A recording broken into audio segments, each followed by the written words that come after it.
Welcome back to another video. अब ये video इस बारे में मेरे पास बहुत सारे डीएम्स आए हैं, मैसेज आए हैं, कमेंट्स आए हैं कि आप अपने नोट्स शेयर करो जो आप बनाते हो ऑप्शनल के लिए, बाकी भी जीएस के लिए आप अपने नोट शेयर करो।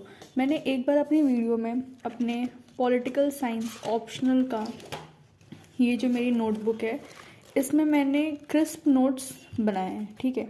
इसके रिगार्डिंग मेरे पास बहुत सारे मैसेज आए हैं कि आप अपने ये नोटबुक शेयर करो, अपने नोट्स को पब्लिकली पीडीएफ में शेयर करो, ठीक है। सबसे पहली चीज़ जो मैं बोलना चाहूँगी कि नोट्स से सबके खुद के होने चाहिए, अपने क्रिस्प फॉर्म में, अपने अंडरस्टैंडिंग के लिए। मैंने बहुत लोगों को देखा है कि लोग अपने एनसीईआरटी के नोट्स वगैरह लोगों को पीडीएफ में शेयर कर रहे हैं, लोग दे रहे हैं, ठीक है, नो डाउट अच्छे होंगे, उनको बेनिफिट भी कर सकते हैं, बट वो उनके लॉन्ग रन के लिए बेनिफिट नहीं करेंगे। अगर हम खुद वो नोट्स अपने जो हमने पढ़ा है और उसको हमने अपने क्रिस्प में अपने अंडरस्टैंडिंग के हिसाब से अगर हमने वो नोट्स बनाया होगा तो हमारे लिए ईजी होगा। अब जैसे फॉर एग्ज़ाम्पल जैसे ये मेरे नोट्स हैं, ठीक है, ये वेस्टर्न पॉलिटिकल थॉट के बारे में है, तो ये जो नोट्स हैं ये मैंने बनाए हैं, तो ये मेरे अंडरस्टैंडिंग के लिए बहुत अच्छा होगा। क्योंकि अगर मेरे को बहुत ही छोटे टाइम में रिवीजन करना होगा, शॉर्ट रन में रिवीजन करना होगा, तो ये मेरे लिए बहुत बेनिफिट करेगा। क्योंकि मेरे को अपनी हर एक लैंग्वेज, हैंड राइटिंग, सब चीज़ें अंडरस्टैंड कर पाऊंगी मैं कि हाँ भाई मैंने कैसे क्या लिखा है, कैसे क्या नहीं लिखा है, तो ये मेरे लिए बेनिफिट करेगा।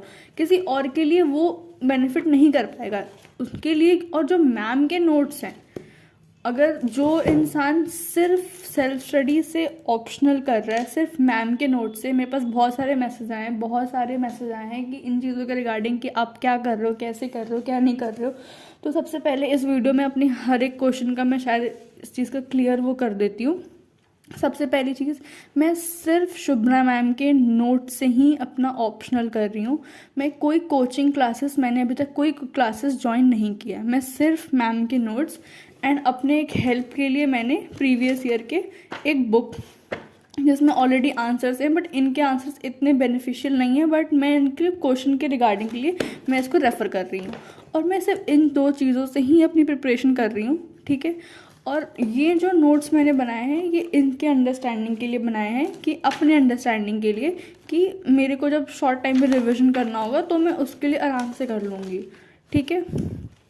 और जहाँ तक बात है नोट्स शेयर करने के लिए, वो मैं शेयर नहीं करूँगी अपने नोट्स। रीज़न सिर्फ इसके लिए है क्योंकि वो आपको इतने बेनिफिट नहीं करेंगे जो बेनिफिट वो मेरे को कर सकते हैं मेरे नोट्स। और सबको एडवाइस भी ये चीज़ करूँगी, अगर कोई भी अपने नोट्स खुद बनाओगे, चाहे आप एक पन्ने में बनाओ या कैसे भी बनाओ, एक पैरा में लिखो। अगर आपका कोई एक टॉपिक है, जैसे कि अगर मान लो आपके ये 2 पन्नों का आपने एक कोई टॉपिक पढ़ा, ठीक है, तो आप उसको कोशिश करो कि आप जब अपने नोट्स बनाओ क्रिस्प फॉर्म में, तो उसको कोशिश करो कि हाफ पैरा में या हार्डली एक पेज में उसको लेकर आओ, या फिर 1/4 3/4, मतलब अपना वैसे क्रिस्प बनाओ उस नोट्स को, तो वो आपको बेनिफिट करेगा वो, ताकि वो आपकी अंडरस्टैंडिंग के लिए है। अगर आप अपने कोई नोट्स वैसे लिख कर लोगों को डिस्ट्रीब्यूट करोगे, बांटोगे, तो वो उसको इंसान को बेनिफिट नहीं करेगा। उस इंसान के लिए वो एक अलग सी बुक बन जाएगी, और फिर उस बुक से हम उतना वो एक और छोटा सा चीज़ें एक्सट्रैक्ट करके हम वो चीज़ पढ़ेंगे। तो इट्स बेटर कि आप मैम के नोट्स हो, ये नोट्स बहुत सफिशिएंट है, आप इससे पढ़ो और इस पे छोटी छोटी चीज़ों का अपना टॉपिक बना के अपने नोट्स रेडी करो और उसको रिविजन के पर्पज़ के लिए यूज़ करो। और ये सिर्फ ऑप्शनल के लिए नहीं है, ये किसी भी सब्जेक्ट के लिए। फॉर एग्जांपल अगर मैं अपने पॉलिटी की बात करूँ, लक्ष्मीकांत का सबको पता है कि बुक बहुत ज़्यादा मोटी, इतना नहीं हो पाता है, ठीक है।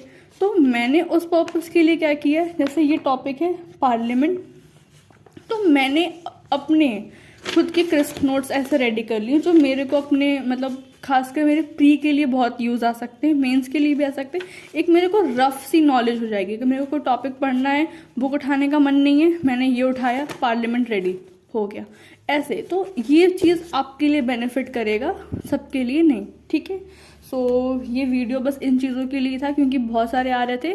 तो आप बस एक ही लास्ट एडवाइस है कि आप अपने नोट्स खुद बनाओ और क्रिस्प फॉर्म में बनाओ, सो डैट वो आपको बेनिफिट करेंगे, ठीक है। और दूसरी चीज़ मैं एक बार और वापस से चीज़ों को क्लियर कर देती हूँ। मैं पोस्टल कॉरेस्पॉन्डेंस नोट्स वाली मैंने इनके नोट्स लिए हैं, और ये जो नोट्स हैं ये अभी के लेटेस्ट हैं, तो ये 2023 के भी एग्ज़ाम के लिए काम करेंगे और 2024 के लिए भी काम करेंगे, ठीक है। और मेरे पास जो प्रीवियस ईयर क्वेश्चन पेपर का जो मैं यूज़ करती हूँ वो क्रॉनिकल का यूज़ करती हूँ।